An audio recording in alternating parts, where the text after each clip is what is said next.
True false desire is a desire in pursuit of external favor, not internal resonation, I should say. Burning up in the crib.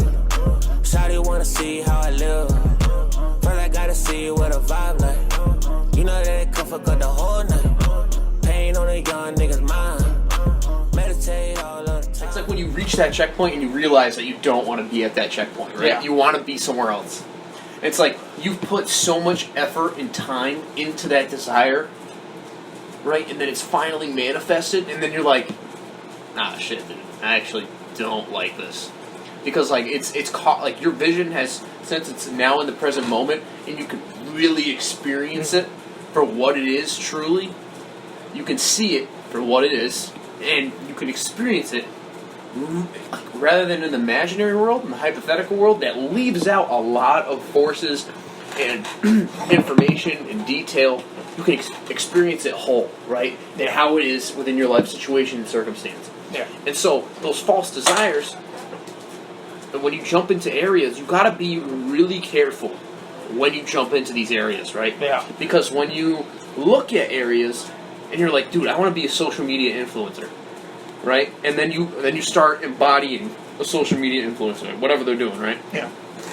Whatever type of area they're in, whether it be taking fucking pictures of your ass, or actually becoming like a YouTuber, right? Yeah, if you're doing like a just different type of stuff. Promoting fitness or something like that.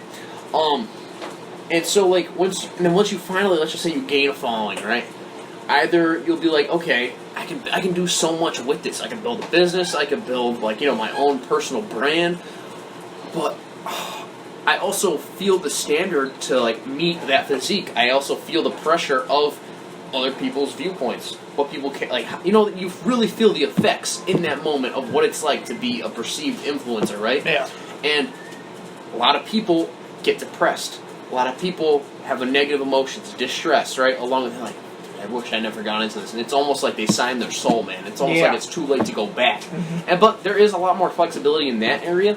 But we'll apply this to like being like more of a, I guess you'd say, employee relationship, right? And then once you just get to that desire, you reach your goal, and then you're like, oh shit, man, what do I do now? And then you're just doing it for the check. You're just doing it for the money. That desire, that fuel, that passion, that is the key to unlocking that door to success dies out. Yep. What do you do then? Yeah. Like, that's another thing. It's like, true desire will never burn out. Like, true passion is undying. Mm-hmm. Authentic passion is undying. Authentic desire and will and purpose. This is undying. Mm-hmm. Because, now I'm not saying, like, what you believed was your fucking, this is who I am. This is what I'm going for. Suddenly fizzle, like your emotion for that suddenly fizzles out. Like, that doesn't necessarily mean it was a false pursuit. That it was a false desire entirely. But true false desire is a desire in pursuit of external favor, not internal resonation, I should say. Like, gotcha. Tuning, I suppose. Yep. Like, if there's something that resonates with you to the point where it's like, I feel good doing this all the time. And when I can do this for a living, I will feel good doing this like for the rest of my life. Yeah. You'll know. 10 years. As opposed to what you're saying before, where it's like we got fucking God damn it, I lost it. Social media influence? Yes.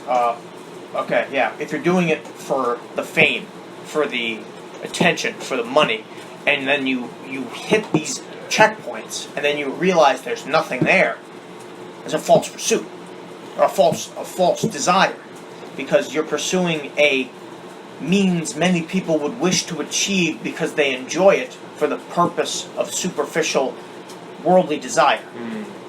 Yeah, that's deep, Yeah. Exactly what you just said. It's what we talked about in the first episode. Kind of more of like in a real sense. What your parents want versus what you want, right? What your parents have in their mind, footsteps in the sand which they want you to follow, right? Yeah. But you have to create your own footsteps in the sand, right? like we said, you synthesize information from multiple sources, and then you create your own conclusion, right? That is truly what you have to do, right? But a lot of people don't want to put that effort in, right?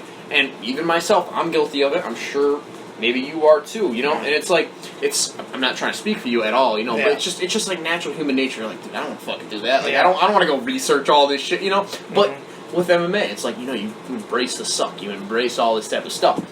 And Practice. yeah, practice makes perfect, you know? And kind of in a sense, to apply this to desires, when you look at kind of like the values of the collective, right?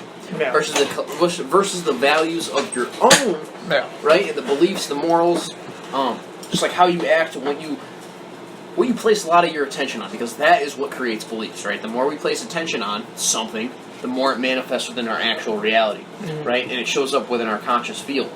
And so, kind of looking at that, you compare the values that are pressured on you, what is expected, what you feel like you have to do, versus what you actually want to do. Because that is, I know in my own personal experience, it is very hard to kind of take a step back from the collective, what they think, what you should be, right? You know, and like you could even apply this to going to school, right? Going to college after you get out of high school, right? A lot of kids go to college, right? And obviously it's great. College is a great medium to achieve your goal. Yeah. But for some people it's not, you know, but they feel like they have to go to school. Yeah. Like, you don't have to go to school. You can literally learn all the information, I guess, in a more flexible way online. Yeah. All of it. And most times it's better because it's not in some type of organized system, right? You have access to so much flexibility. But if you combine the two, it's also better as well. And once you kind of, like, this is when you really embody who you are, right? You really embody that path, that desire, right? And all bullshit aside, everything else to the side.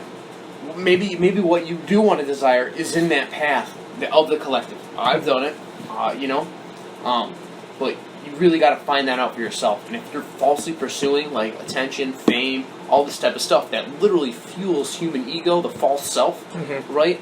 You're gonna end up living a false reality, right? Yeah. And eventually, those illusions that appear to you as real eventually will come out as false, right? Because illusions can't last forever.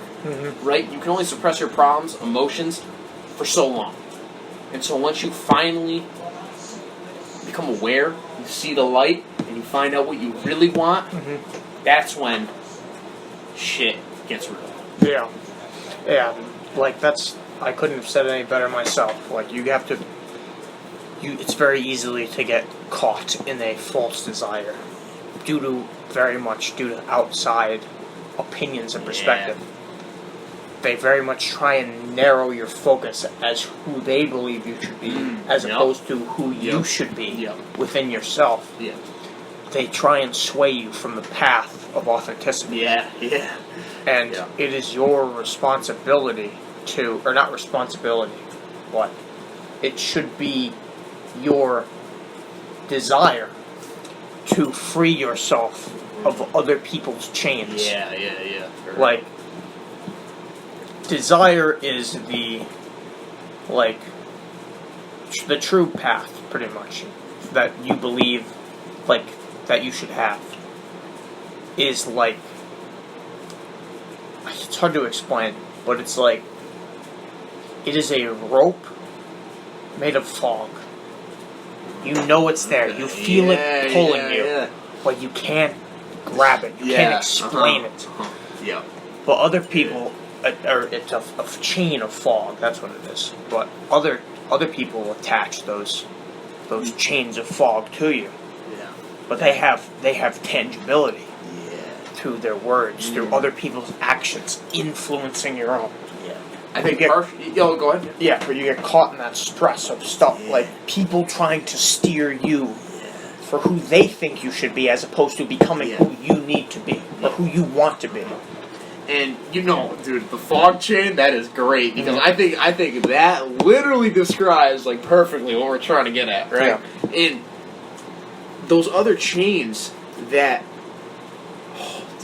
so those chains that have already been attached to you, right? That have already been ingrained in your conscious mind, right? When I mean conscious mind, I mean have conditioned you, right?